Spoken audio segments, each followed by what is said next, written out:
So there were a couple of characteristics that she noted in her self-report that were consistent with these personality disorders. One of the hallmark characteristics of histrionic personality disorder is sort of a overly dramatic presentation. We call this impressionistic speech.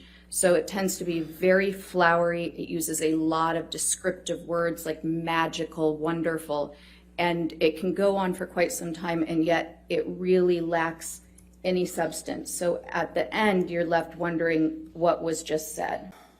In places, just countertops, walls, doors, as I mentioned. And later that evening, I found the raw meat that I had left out, the steak, all over the house. There were pieces of it.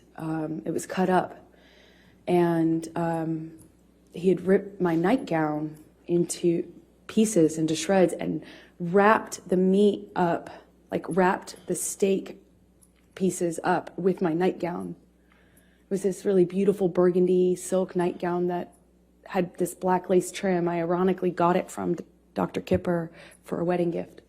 So it tends to be very flowery. It uses a lot of descriptive words. It was this really beautiful burgundy silk nightgown that had this black lace trim. I ironically got it from Dr. Kipper for a wedding gift.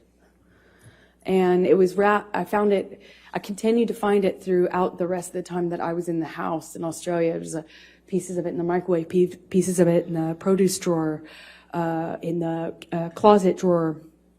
I mean, just raw meat wrapped up in my nightgown, as well as the smeared food on the walls. It was bizarre.